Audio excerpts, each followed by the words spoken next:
Você já reparou como a ansiedade tem o poder de tirar a luz até dos dias mais bonitos? Às vezes, a gente acorda e o céu até está azul, mas por dentro, a alma parece cinza. E quando isso acontece, não adianta repetir frases motivacionais que não alcançam a dor real.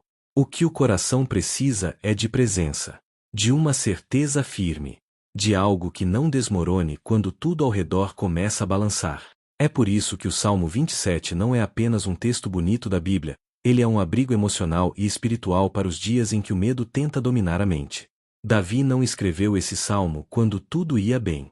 Ele o escreveu enquanto era perseguido, enquanto a ameaça de morte batia à porta, enquanto o silêncio de Deus parecia longo demais. E mesmo assim, ele começa com uma declaração ousada: O Senhor é a minha luz e a minha salvação, a quem temerei? Isso não é frase de efeito. É uma escolha consciente de fé. Uma decisão de olhar para cima mesmo quando tudo em volta puxa para baixo. É quase como acender uma vela em um quarto escuro e decidir que aquela pequena chama vai guiar o caminho inteiro. Só quem já enfrentou noites em claro sabe o valor dessa luz. Não uma luz física, mas aquela iluminação interior que impede a alma de naufragar. E é sobre isso que Davi fala. Ele sabia que o medo não se vence ignorando. O medo se vence encarando. E mais, confiando. Por isso, ele não apenas diz que Deus é luz, ele diz que é salvação. Em outras palavras, mesmo se o pior acontecer, Deus me salva. Mesmo se a queda vier, Deus me levanta. Mesmo se a porta se fechar, Deus abre outra. Fé não é otimismo cego. Fé é a convicção de que, mesmo sem saber o como, eu sei em quem estou confiando. E quando Davi pergunta a quem temerei, ele não está dizendo que o medo sumiu. Ele está dizendo que escolheu não se render a ele. Isso muda tudo. Porque coragem não é ausência de medo, é seguir apesar dele. Quantas vezes a gente paralisa esperando que o medo passe? E ele não passa. Ele gruda, lateja, encosta. Mas quando a gente anda mesmo com medo, algo muda. O medo perde força. E a fé começa a ocupar o espaço.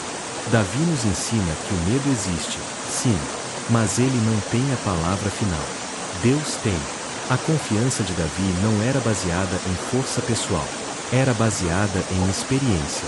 Ele já tinha enfrentado o urso, o leão, Golias. Já tinha visto Deus agir quando ninguém mais acreditava. Por isso, ele podia escrever com tanta certeza. E é por isso que a gente precisa lembrar das nossas vitórias passadas. Porque cada vez que Deus nos sustentou no passado é uma lembrança viva de que Ele não mudou. Ele é o mesmo. E vai fazer de novo.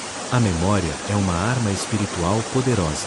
Use ela a seu favor. Davi então diz: Ainda que um exército se acampe contra mim, não se atemorizará o meu coração. Repare na ordem. Primeiro vem o exército, depois vem o coração firme. Ou seja, a ameaça é real. Os problemas existem. Mas o coração não cede. Isso é tremendo. Não é que a vida fica fácil quando você tem fé. É que você fica mais forte. Você fica mais enraizado. Você tem um abrigo interno. E quando tudo treme por fora, há uma paz inexplicável por dentro. Essa é a força de quem anda com Deus. Talvez hoje você esteja enfrentando o seu próprio exército. Pode ser a ansiedade que não te larga, um diagnóstico médico, a falência emocional, o medo de não conseguir dar conta. Talvez seu coração esteja cansado de lutar. Mas ouça isso, você não está sozinho.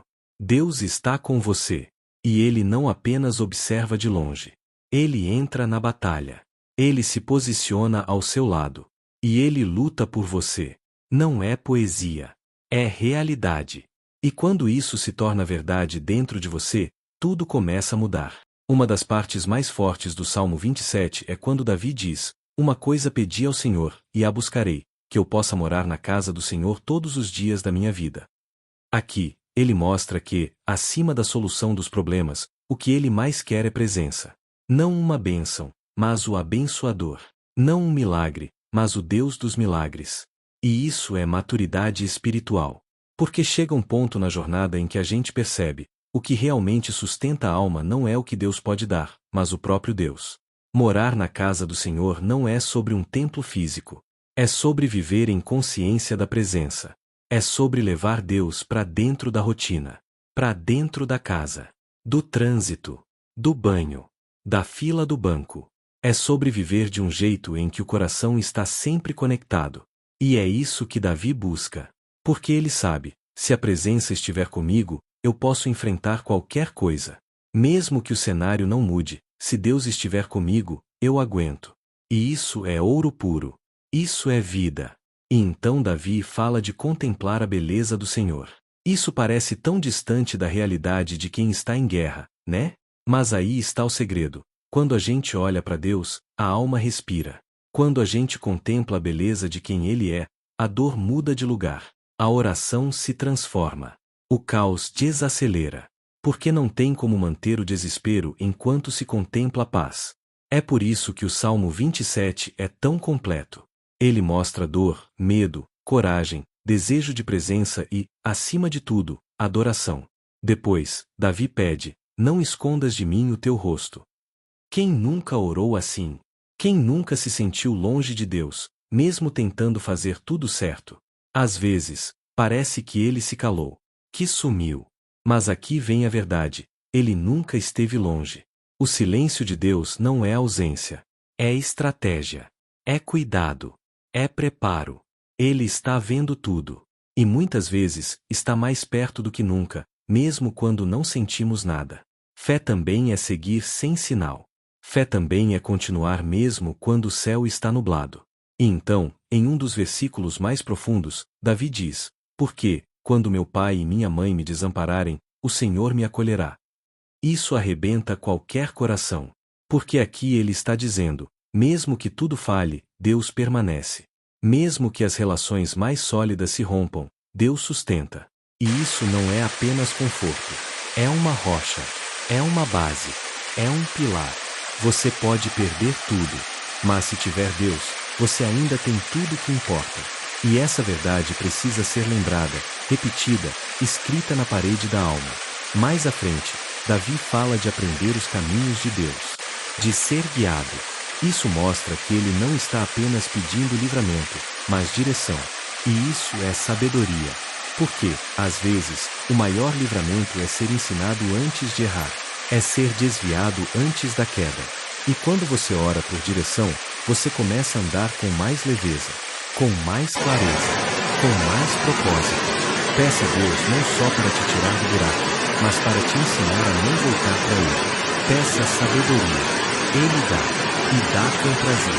E então, o Salmo 27 termina com a frase: espera no Senhor, anima-te, e Ele fortalecerá o teu coração.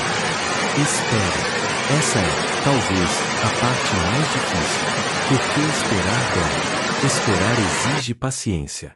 Exige confiança. Mas é na espera que o caráter é formado. É na espera que a fé amadurece. É na espera que Deus trabalha em coisas que a gente não vê. Então, se você está esperando, saiba, Deus não está parado. Ele está preparando. O tempo dele é diferente, mas é perfeito. E quando chegar, você vai entender que cada segundo valeu a pena. Agora me diz, o que você vai fazer com essa palavra? Vai deixá-la passar ou vai deixar ela te transformar? Porque uma verdade só vira cura quando a gente deixa ela entrar. Então deixa. Deixa essa luz entrar. Deixa essa promessa viver dentro de você. Deixa Deus acender essa coragem que andava apagada. E se você sentiu isso agora, se algo aí dentro se mexeu, comenta aqui embaixo: Deus é a minha luz e a minha salvação. Escreve isso como um ato de fé, de coragem, de declaração. E mais, compartilhe esse vídeo com alguém que está vivendo no escuro. Alguém que precisa ser lembrado de que ainda há esperança, que ainda há proteção, que ainda há um Deus que cuida. E se ainda não se inscreveu no canal, faz isso agora. Porque aqui, a gente caminha junto. Um dia de cada vez. Uma oração de cada vez. Uma luz de cada vez. E onde há luz, o medo não tem vez.